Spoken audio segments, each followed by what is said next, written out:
Pues bueno, esta es también tu casa, de alguna manera, ¿no? De alguna manera, sí, aquí se echa a andar el ciclo de la generación de medicina, aquí se inaugura. Entonces viene el rector y Sí. viene el director de la facultad, les da la bienvenida a los muchachos de primer ingreso y entonces es un fenómeno muy interesante porque es un Claro.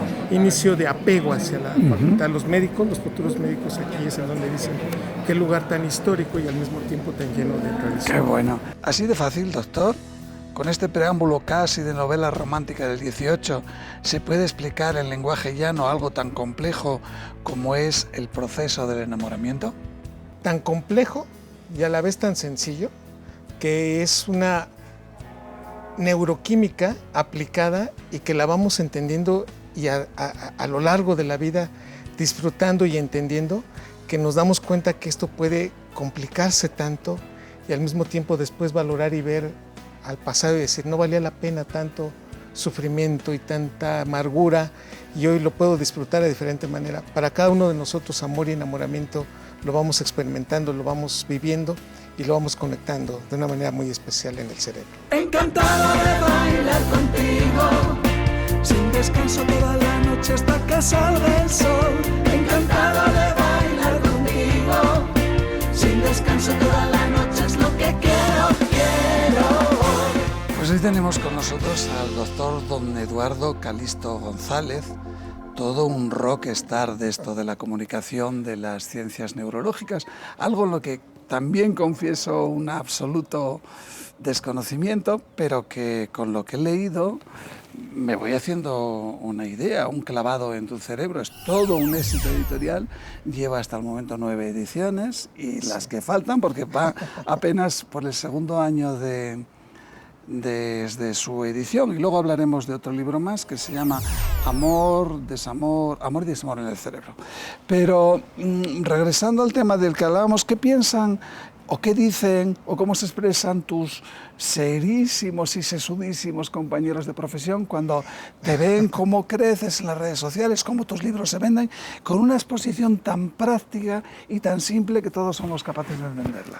Pues a mí me gustaría siempre admirar a un colega que dice y que puede, vamos, expresar algo que en las neurociencias ya está con otros colegas demostrado. Y sin embargo, tengo que reconocer que se abren dos aspectos naturales. Aquellos que están en contra y que dicen que es mucho más complejo de lo que uno puede explicar, incluyendo a mis profesores, a quien tanto admiro y quiero, ¿no? Y a colegas que por momentos dicen, bueno, eso ya se sabía o eso que está diciendo no es de esa manera. Y sin embargo, yo como científico siempre les brindo algo muy especial y decirles claramente, si usted tiene como científico una hipótesis distinta, pues sería muy sencillo demostrarla y expresarla. Claro. En la ciencia siempre que alguien no puede estar de acuerdo con todo, lo importante es decir cuál es mi evidencia, pero cómo lo he demostrado y qué es lo que dice la ciencia con respecto a esto. Mis colegas, la gran mayoría, han aceptado los temas, los discutimos, los enriquecemos, porque creo que eso es la labor de un científico. Claro. Poder enriquecerse y enriquecer y al mismo tiempo podernos demostrar a ambas partes que se puede cambiar tal vez, no hay verdades absolutas y no hay determinismos, yo siempre lo voy a decir, y creo que nadie puede tener la verdad absoluta, pero en términos generales, en el 99.9% de las evidencias que yo siempre he hablado es porque están publicadas, porque está en el campo de la ciencia avalado. No me gusta dar una opinión personal, siempre lo evito, y cuando lo voy a hacer, siempre digo, esta es una opinión que está basada en este conocimiento, pero que ya es mi opinión. Así que bienvenida, y como todo, bienvenida a las críticas. Cuando a mí me dicen, pues yo voy y opino de esto, adelante, simplemente que hagámoslo en un marco de civilidad y de respeto. Sí. Argumentas, querido doctor, que hay 12 áreas de nuestro cerebro implicadas en todo esto del enamoramiento, pero que pueden llegar a ser hasta 19 en función de la edad y de incluso del sitio en el que nos encontramos. ¿Cómo es esto? Sí, cuando tú ves a alguien y dices, me gusta, haces un proceso proyectivo. En realidad incluso la persona no tiene la culpa del gusto, porque uno ve a la persona y realmente uno le está proyectando los elementos más naturales, intrínsecos y las experiencias más íntimas de uno. Y cuando uno se acerca a esa persona y la trata, Lo que realmente está uno es activando 12 áreas que conforme va avanzando el proceso se convierten en 19 y no te cuento. Después de los primeros besos, escarceos, de romper la intimidad, de entrar en ese aspecto que solamente pocos podemos permitirnos y que eso hace que se incrementen 29 áreas cerebrales, van comunicadas 29, imagínate. Yo me he quedado muy corto. Bueno, estamos analizando actividad sensoriomotora, besos, temperatura, proyección de vida, análisis de persona, memoria, emoción. Estos procesos nos van haciendo que tengamos tanta emoción que se nos va quitando el razonamiento lógico y congruente. Por eso podemos decir claramente que el enamoramiento carece totalmente de lógica, de objetividad. Claro. Perdemos límites. Que si no tuviéramos esto, no seríamos la especie que somos. El cerebro humano, que es tan razonado, tan lógico, tan congruente en la vida, hacer una relación de esta magnitud, no estaríamos la gran mayoría de los que estamos aquí con esta facilidad de decir, es que cuando se enamoraron quienes me permitieron estar aquí, no tuvieron esa objetividad que hoy tal vez sería lo suficientemente fuerte para decir, no te me acerques, ni me hables en este aspecto. Por eso 29 áreas van relacionadas en la emoción, en el sentir y al mismo tiempo en cambiar nuestra proyección de vida al grado de decir, no podría vivir sin ti. Y eventualmente de 3 a 4 años después, descubres que sí puedes vivir, que podrías vivir con otra persona y entonces dices, ¿qué diablos me está pasando? ¿Y qué sucede? ¿Frustración? Hacemos ya evaluaciones distintas porque ya no tenemos el enamoramiento. Ahora pasamos y eso va modificándose a un proceso de decir, ahora te amo, pero soy consciente de tus errores, de tu magnitud como persona, y entonces ya no es enamoramiento, es amor. Y entonces dices, sí ronca, sí le huele la boca, sí le huelen los pies, caramba, tiene más defectos de lo que yo le había visto, y sin embargo no te ves con otra persona que no sea esa persona. Contexto, lo que estamos diciendo es que el enamoramiento nos hace filtrar, nos hace ver a las personas como realmente no son, como queremos que sean, pero eventualmente el proceso transita en una sensación de emoción que cuando llega el amor, lo ves de una magnitud de decir, te acepto como eres, y ahora ya no eran las 19, nos quedamos con 12, con 10 áreas, y decimos, estás para mí, estás conmigo, y te voy a aceptar toda la vida.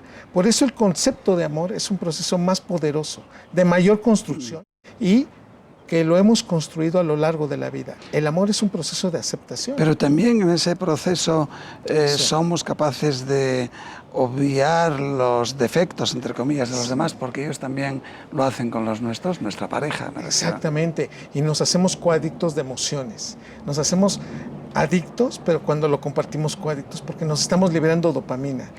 Cuando es el neurotransmisor tan emotivo, sí, que en realidad es cuando dices, no lo vi tan guapo o tan guapa, era mi dopamina que me liberaba. Ahora bueno, ya pero eso no lo racionalizamos de esa forma, ¿no? Y cuando ya besamos es oxitocina con endorfina. Entonces el cerebro se va haciendo adicto a la otra persona y ya sentimos que somos parte de esa persona. Doctor, me preocupa mucho. Sí. Porque de esta forma estamos destruyendo todo el romanticismo, el amor para toda la vida. Si todo lo explicamos con palabras, no sé si técnicas, pero sí, no sé cómo llamarlas, o con términos fisiológicas, sí, que muchas personas dirían, yo no le creo porque yo amo a mi pareja que está aquí sentado conmigo con todo el corazón. Y debo decirle que no es así, que es el cerebro el que está involucrando emociones, recuerdos, proyecciones, la necesidad de buscar a alguien. Y dices, pero es que es más bonito decir que es con el corazón. Nunca lo voy a negar y es más romántico, pero es el cerebro el que está generando. El corazón no hace nada más que servir de bomba para impulsar la sangre. Mira, el corazón no tiene más de 20,000 neuronas. Y esas están relacionadas con la actividad cardíaca. Claro, memoria que hace... Y entonces... un impulso mecánico. Un impulso de bomba y que tú dices, bueno, el corazón late 70 latidos por minuto. En términos generales, bombea 5 litros por minuto de sangre. El cerebro se lleva 1 litro de sangre por minuto. Y entonces, en función de eso, pues la emoción del cerebro te consume más. Y cuando lloramos, que esa es otra cosa interesante, el cerebro consume más sangre y entonces hiperventilas y lloras y dices, es real tu emoción. también lo haces con el cerebro, no con el corazón. Continuamos con el doctor don Eduardo Calixto, con temas realmente interesantes, después de la publicidad. Regresamos. Encantado de bailar contigo. Doctor, tengo una curiosidad. ¿Cómo alguien llega a plantearse el dedicarse a una carrera o a una profesión tan compleja como la tuya? Porque, bueno, parece que uno quiere ser, no, yo que sé, astronauta o doctor en general, ¿no? Sí. Pero como decir, yo voy a ser neurofisiólogo. Bueno, estás hablando con alguien que tenía la ilusión de ser futbolista profesional. Ah, caramba. Y que después se dio cuenta que eso era casi imposible. ¿Por qué? Y yéndole al equipo que le iba, pues nunca lo iba a lograr, ¿no? Yo le iba a la América, pero después recompuse y le fui a los Pumas cuando entro a la universidad. Y el asunto es que sí influye mucho, como la gran mayoría de nosotros, y esto de las teorías neurocientíficas, yo la veo aplicada en mí, en muchos de los aspectos de mi vida, porque mi mamá siempre estuvo enferma. Desde que yo tuve razón, mi mamá visitaba a los médicos y los médicos daban ciertos tratamientos y no tenían esos, digamos, tratos que uno acostumbra a tener con alguien que quieres. Claro. Y yo siempre cuestionaba por qué le dicen eso, por qué no le hacen caso, por qué no se compone. Y me acuerdo que desde los 6 años yo le dije, yo voy a ser médico para curarte. Qué bonito, eso es amor también. Bueno, sí, y mira que a lo largo de la vida, después entro a la carrera, eso motiva a ser médico. Y yo queriendo estudiar, cuando yo entro a la carrera de medicina, yo decía, voy a ser una persona que estudie, por ejemplo, medicina interna, porque me gustaba mucho la integración de todos los conceptos.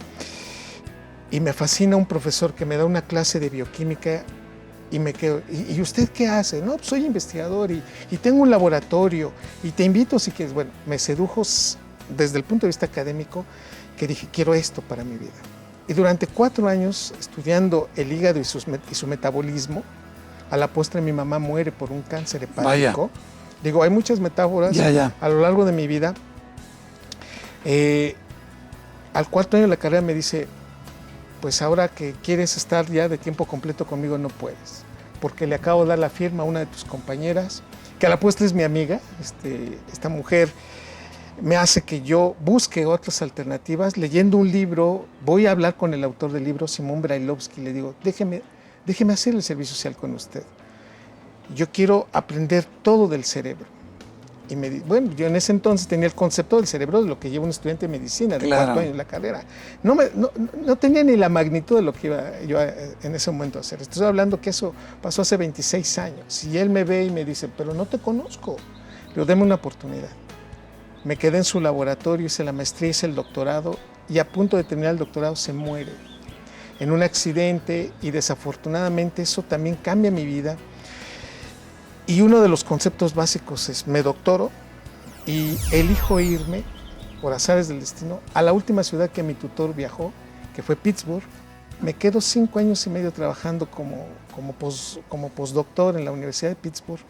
Termino por formarme, hago todo un proceso de terminar mi carrera científica y regreso a México. Y uno de mis tutores, que en ese entonces había quedado, era un doctor maravilloso, mira cómo lo dije, español, Augusto Fernández Guardiola, que en vida me dijo, usted debe de regresar a este país a mostrar esas teorías que usted trae. Y cuando regreso, me dan la oportunidad de regresar. Porque en ese instituto. momento ya estabas desarrollando teorías propias, estabas investigando. Exactamente. Y uno de los aspectos fundamentales es que cuando muere mi tutor, nos dicen, muerto el investigador, se acaba toda la teoría porque se va con él. Yo le dije no. Y actualmente una de esos eventos que estudiamos, que es la abstinencia a una droga, es una de mis principales líneas de investigación en mi laboratorio. Yo no dejé que se muriera en virtud, primero en honor a mi tutor, y en segundo, en que tenía mucho todavía que desarrollarse e investigarse en el laboratorio. A la postre llego a ese laboratorio, me van a contratar, me hacen una entrevista, el director, el que actualmente es mi jefe, compito por mi plaza y me dicen, ¿pero por qué quieres hacerla aquí? Pero porque este es el mejor lugar para hacerlo. Los convencí y actualmente soy jefe de neurobiología en un Instituto Nacional de Psiquiatría, Ramón de la Fuente, seducido por aquel señor que me dio la oportunidad y actualmente en virtud y en honor de esa teoría, de esos procesos que seguimos investigando, en el punto más alto del laboratorio está su fotografía de él, simplemente nada más para demostrar que cuando entran mis alumnos ven al señor y me dicen, ¿quién es? Le digo, Simón Brailovsky. Él es el que empezó todo esto, nada más para que nos demos cuenta, primero, de que tenemos que ser más humildes entre más conozcamos, porque ese era uno de sus principales señalamientos, y segundo, siempre hay que dudar de lo que sabes, yo les decía a los alumnos. ¿Dónde se quedan, doctor, en estos momentos la neurología clásica, la psicología y sobre todo la cirugía cerebral? Yo creo que han avanzado demasiado. En México tenemos que agradecerle mucho a España, porque en la década de los 40, terminaron los 30 y los 40, con la Guerra Civil Española, muchos de esos científicos españoles decidieron venirse a México. Sí. Y aquí fueron los promotores del campo de las neurociencias, que sin ello creo que México no sería lo que es, no tendría este avance. Y hoy actualmente... O sea, que supusieron un impulso para... Totalmente, nos cambiaron la manera de hacer ciencia. Gracias a ellos podemos acercarnos al cerebro. Uno de los semilleros más importantes del mundo es México, porque los españoles, los científicos españoles nos enseñaron cómo debíamos hacer ciencia y cómo acercarnos al cerebro. Hay un árbol genealógico, digámoslo de una manera, que nos vamos conectando hasta Santiago Ramón y Cajal, uno de los máximos neurocientíficos de principios del siglo pasado, en donde dice, hay que hacer una teoría, hay que investigarla, hay que ser tercos hasta el final, hay que publicarlo y todavía tener la certidumbre de que es muy probable que te hayas equivocado y, además de todo esto, ser un poco empáticos en el contexto de que la ciencia no tiene amigos, nos decían eso.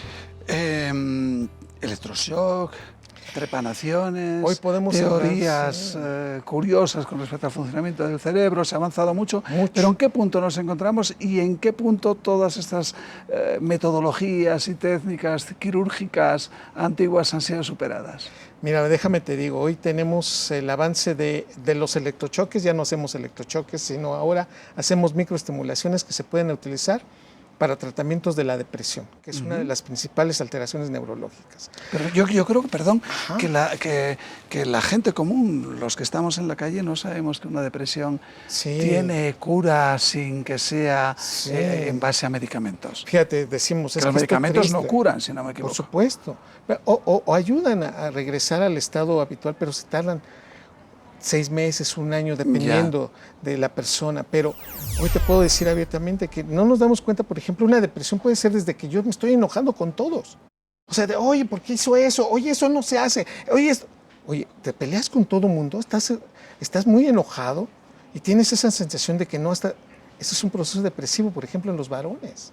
Okay. Y sin embargo, son individuos que pareciera que camuflajean muy bien con la...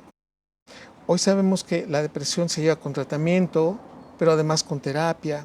Pero hoy tenemos avances que pueden incluso motivar cambios. Ejemplo, la microestimulación, que no son electrochoques, que son estimulaciones con protocolos bien establecidos, ayudan a mejorar, por ejemplo, los estados de depresión.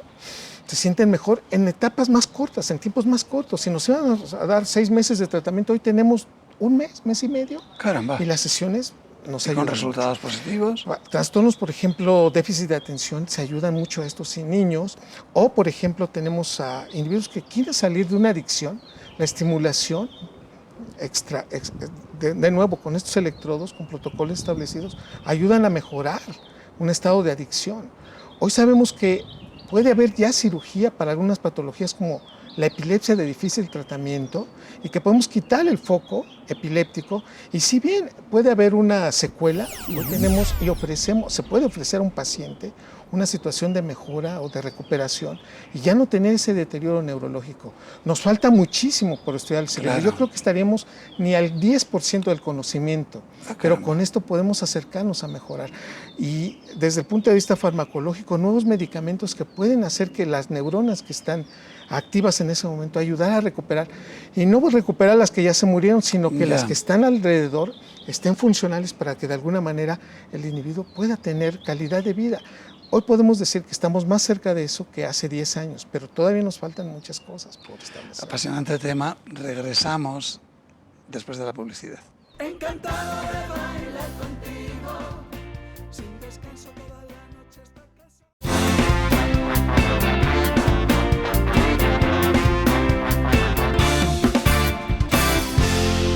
Regresamos con el doctor Eduardo Calixto y le preguntaría, regresando otra vez a un clavado en tu cerebro, si los hombres y las mujeres tenemos la oportunidad de enamorarnos, pues un número X en nuestra vida. Sí. ¿Qué sucede con los que no se enamoran nunca? ¿Somos o son una especie de minusválidos cerebrales y emocionales? Qué interesante pregunta.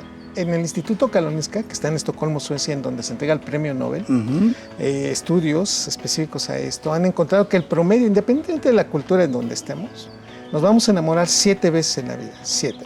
Yo sé que en este momento quienes nos están viendo van a decir, ¿cómo 7? Si yo ya llevo 15 o ya llevo 25, ¿no?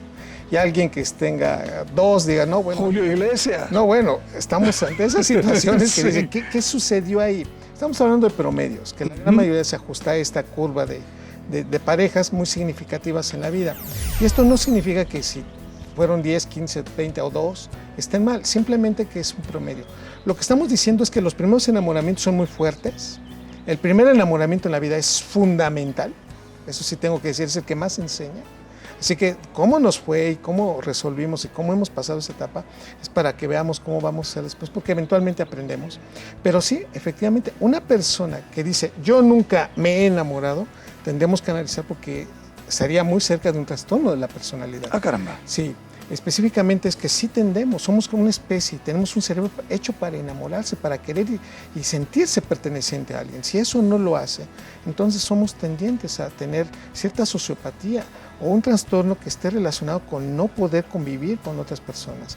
No podría yo dudarlo, pero sin embargo tendríamos que hacer estudios especiales. Tenemos que decir claramente que sí tenemos que enamorarnos y querer y sentirnos queridos en la vida. ¿Y confundimos los impulsos sexuales o la atracción simple, puramente animal, con enamoramiento? Sí, tendemos a hacer eso en la medida que somos muy jóvenes. Ajá. Por ejemplo, uno puede decir, habrá personas que nos digan, oiga, ¿podrá uno enamorarse con una actividad sexual, con un coito, con una relación sexual? ¿Se puede enamorar?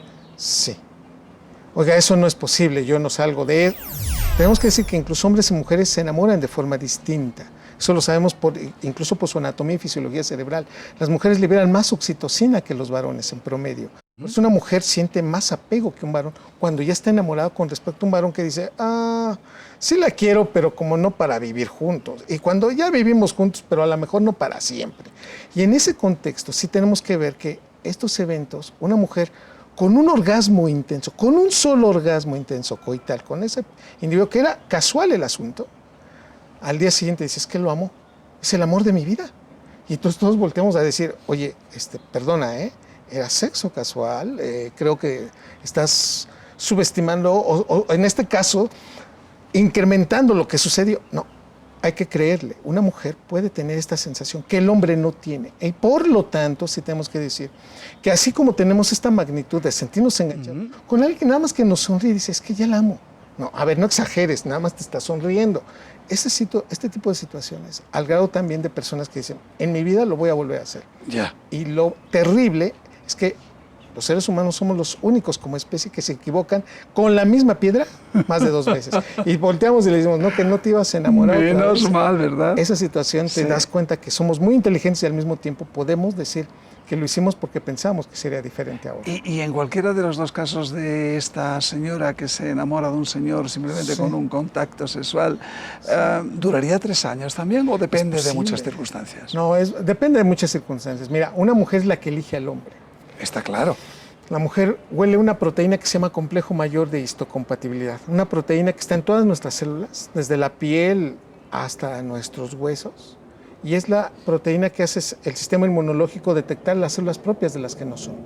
Cuando una célula reconoce a otra, por ejemplo, yo quiero donar un riñón, tenemos que ser compatibles, porque de otra manera el riñón no sería compatible con esa persona. Bueno, en este contexto, las mujeres tienen receptores en el aparato vomeronasal, acá arriba en la nariz. Que no tenemos los los varones, y una mujer huele, y entre más diferente sea el del varón, que dice, ese hombre me vuelve loca.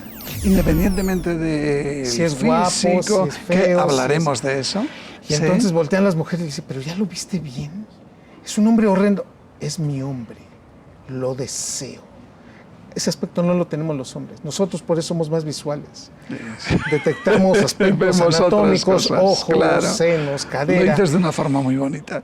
Y en ese contexto, por eso una mujer cuando define y dice, es que yo te amo. Te hice una evaluación social, te pregunté claro, quién eres, a dónde vas, en dónde te ves en 10 años. Te he hecho una evaluación física, sí me doy cuenta de tu mentón, de tu espalda, de tus piernas, de tus hombros, pero lo más importante es una evaluación neurofisiológica de ti, que es tu olor, y tu olor me vuelve loca. O sea, no lo van a decir así, pero es que me vuelves loca. Pero lo sienten. Y en ese contexto, las mujeres incluso su marcaje de infidelidad es más evolucionado que el del varón. Y esto explica, porque tiene una explicación biológica, las mujeres tienen una edad reproductiva más corta que el varón. El hombre a los 50, 60, 70 años puede tener hijos, la mujer claro, no. Por eso tiene que tener elementos más evaluados, más neurobiológicamente, para hacerlo, y el olfato es uno de ellos. En esto del enamoramiento, argumentas en tu libro que las mujeres se fijan en los hombros anchos del varón, en la cintura estrecha, y que los varones nos prestamos atención, obviamente, al busto, a las caderas amplias para la reproducción. Sí. ¿Cómo es explicable entonces el éxito de Justin Bieber o Mick Jagger, que no representan claro, ni muchísimo menos el prototipo de hombre ideal, al parecer, o en el de las mujeres de Nicole Kidman, ¿no? Que, bueno, pues es la perfecta mujer lapicero? Porque hay varios elementos que uno tiene que evaluar en relación a estos procesos de mantenimiento de la pareja. Son 3. Uno es la apreciación. Es fundamental, te debe de gustar. Por algo escogemos a alguien, por eso hicimos el casting. O sea, ¿por qué le dices, oye, ¿por qué estás con ella? Pues porque me gustan, ¿qué? Pues sus ojos, ¿no? O su cadera, o su boca. Es real, el cerebro premia mucho la simetría. El cutis joven le permite una integración inmediata, el cerebro lo premia. Pero por otro lado tiene el factor social. ¿Qué hay en el aspecto social? Siempre uno debe de admirar a la pareja.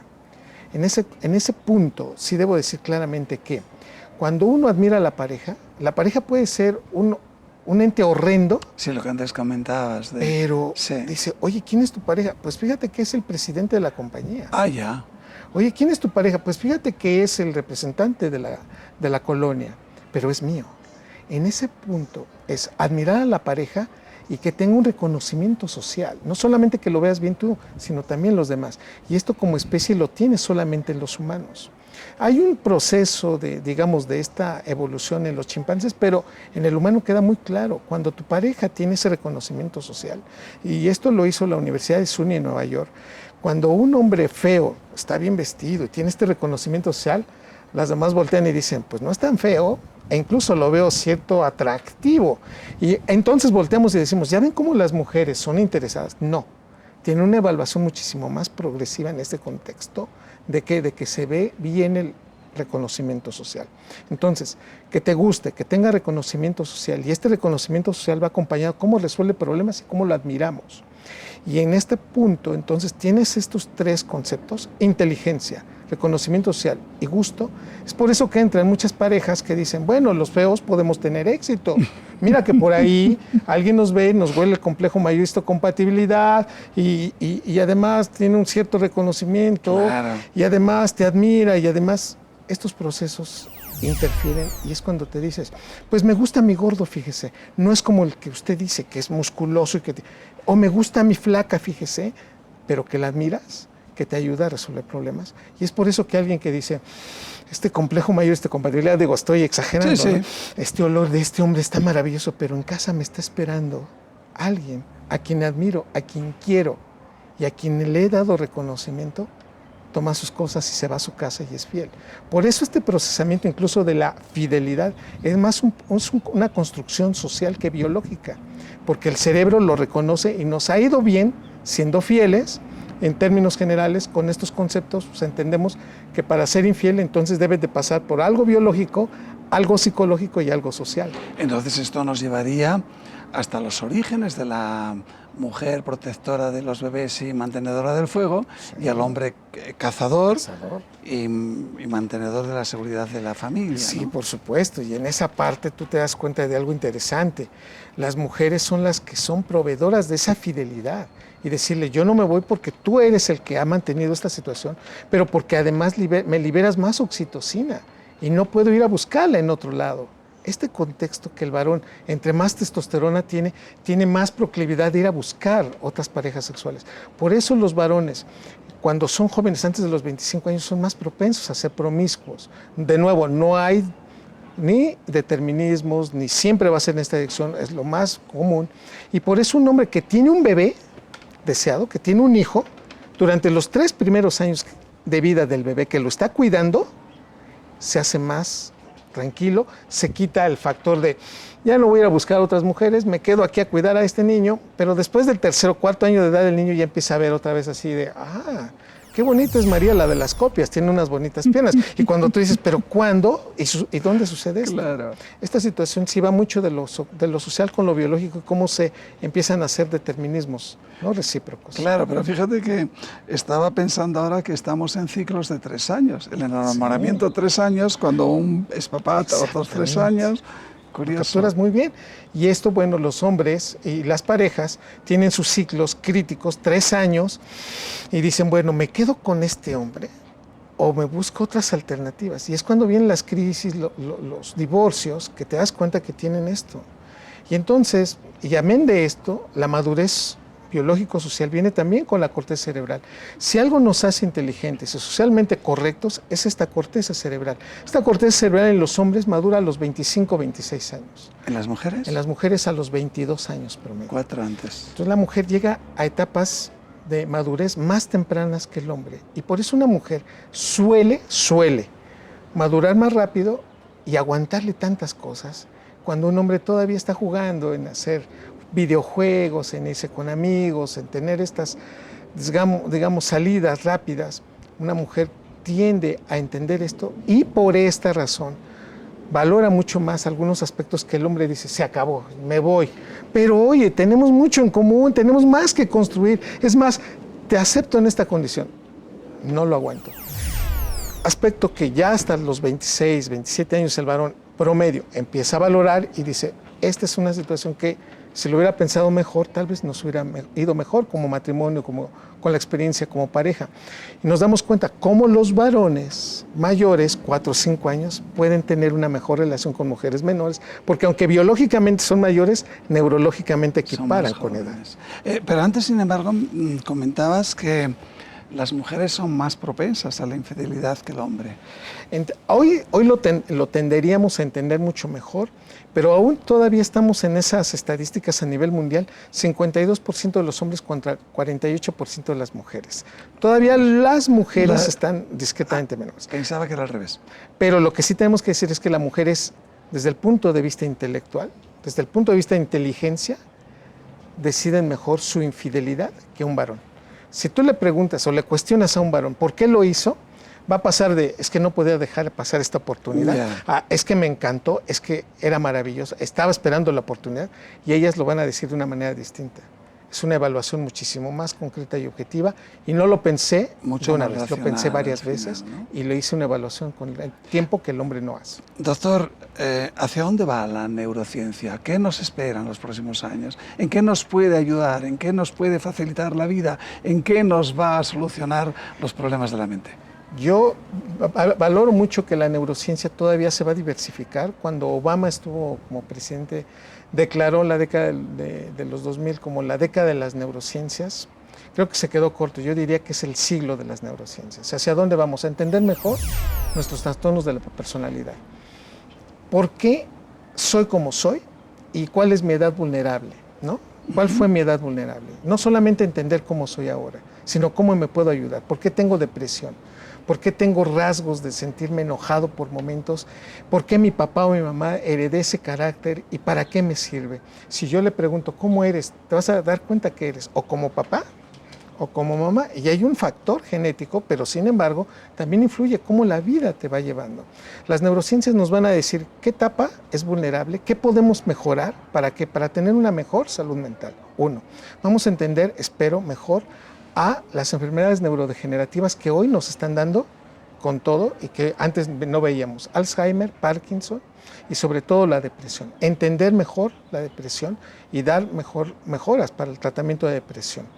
Por otro lado, entendernos mejor como seres humanos. La gran mayoría de nosotros decimos, es que yo soy mexicano y bueno, y ustedes son españoles. Somos humanos. Claro. Y en ese contexto entender que las diferencias son facilidad para hacer mejores cosas. Entonces, esta salud mental es darnos cuenta que ya hemos perdido mucho tiempo, mucho dinero y muchas vidas con guerras. Una parte que va a poder hacernos que mejoremos mucho cómo hacemos mejor las cosas es entender mejor por qué somos como somos. Pues regresamos, vamos antes a publicidad y volvemos con el doctor. Encantado de bailar contigo. El abuso en la ingesta de grasas y los golpes en el lóbulo frontal que reciben boxeadores o jugadores de fútbol americano, sí. Comentas que nos lleva a una pérdida de memoria importante y que al mismo tiempo acaba propiciando la depresión. ¿Es así, doctor? Sí, nos conviene poner atención en lo que comemos y en la calidad de las grasas que comemos. Hoy sabemos por estudios en la UNAM, de la doctora Clorinda Arias, evidentemente que una ingesta por 28 días alta en grasas es suficiente para mermar memoria, para ver cambios en las conexiones neuronales. Entonces, sí debemos tener la capacidad para discernir que hay comida que nos puede hacer daño y que la parte más inteligente del cerebro es la que se afecta. Y los estudios que se hicieron en la Universidad de Pittsburgh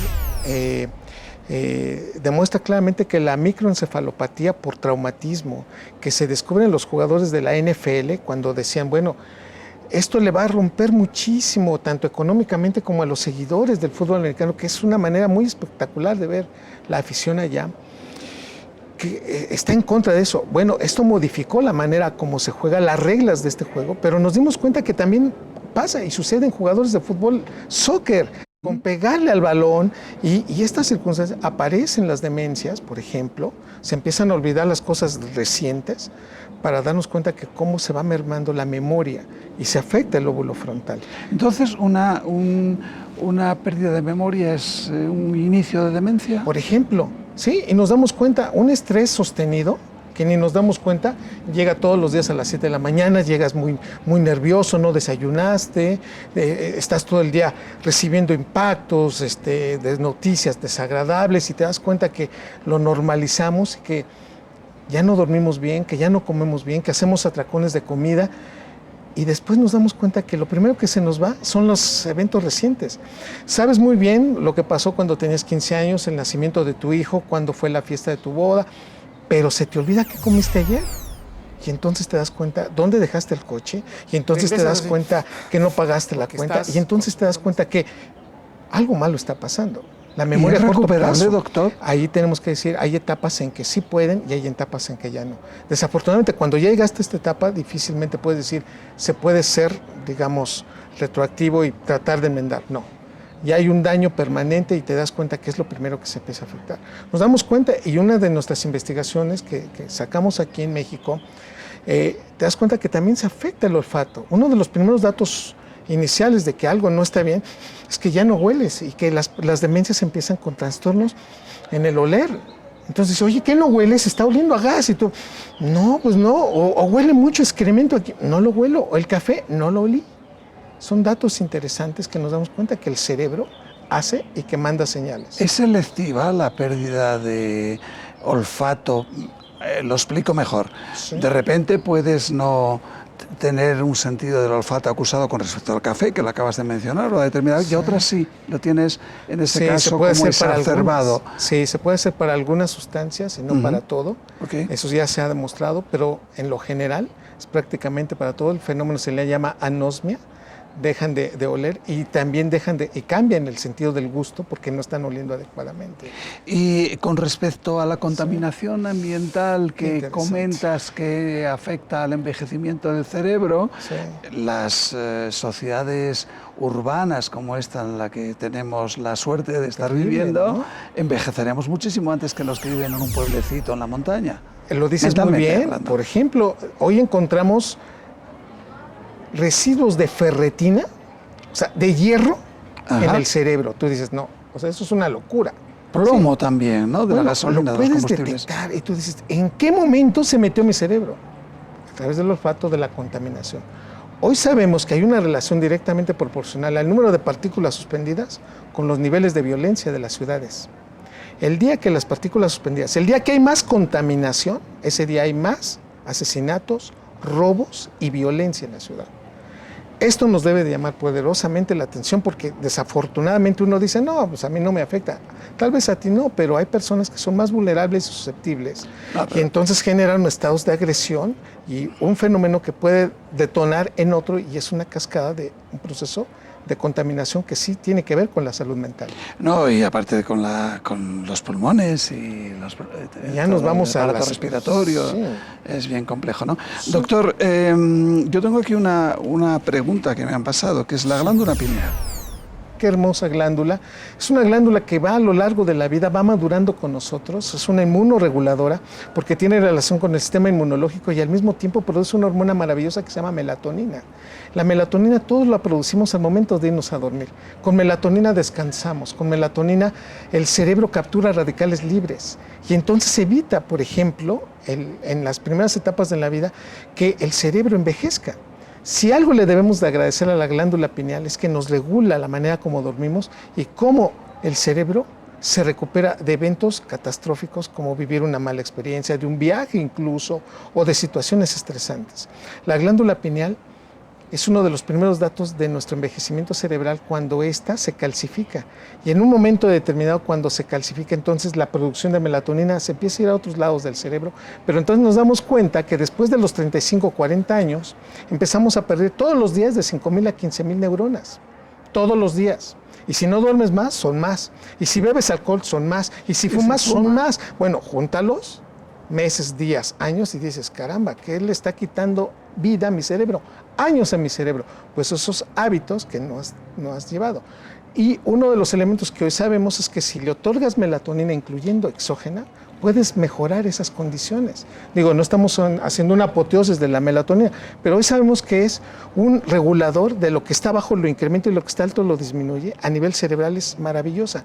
Conecta neuronas, mejora la calidad de metabolismo y entonces la glándula pineal, que ya se va a los 45, 50 años, ya calcificada, la melatonina busca entrar por otros lados y lo que estamos viendo ahora es que si una persona puede tomar melatonina en forma exógena, le ayuda a nivel cerebral. Desafortunadamente no es para todos porque algunas personas que toman melatonina generan dolor de cabeza. Entonces nos damos cuenta que no todos son candidatos, pero hoy es por hoy una labor muy importante reconocer a la pineal como un factor fundamental para tener el cerebro que tenemos. Doctor, ¿y hacia dónde vas tú? Como investigador, como cirujano, como persona que piensa, padece y sufre todas las consecuencias de la vida en esta ciudad, en otras partes. ¿Hacia dónde vas? Pues yo quisiera como investigador seguir publicando en revistas científicas. Somos parte del Sistema Nacional de Investigadores, que este país nos otorga esa distinción. Poder hacerle que los estudiantes de universidades, en especial de la UNAM, tengan estos conocimientos cercanos a la ciencia, pero también a las personas que no tienen, digamos, el acercamiento y que digan, yo quiero preguntarle a un científico qué es lo que puede ayudarme con eso que me está diciendo para que tenga una mejor vida. Pero esto lo tienes aquí, doctor. Poder hacerlo y llegar a estas personas. Sí. Claro, tu cerebro descubre cómo tus neuronas actúan en el amor, la sexualidad, el estrés y las emociones.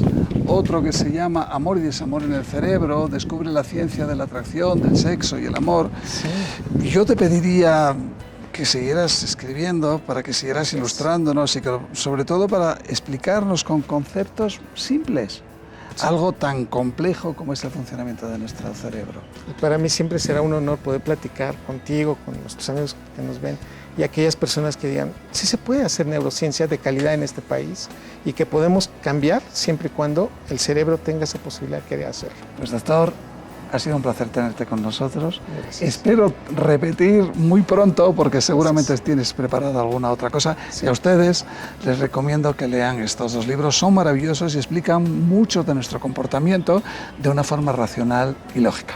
Gracias, doctor. Ha sido un placer. Muchas gracias. Hasta aquí, hasta la cocina. Muchas gracias. Encantado de bailar contigo, sin descanso toda la noche hasta que salga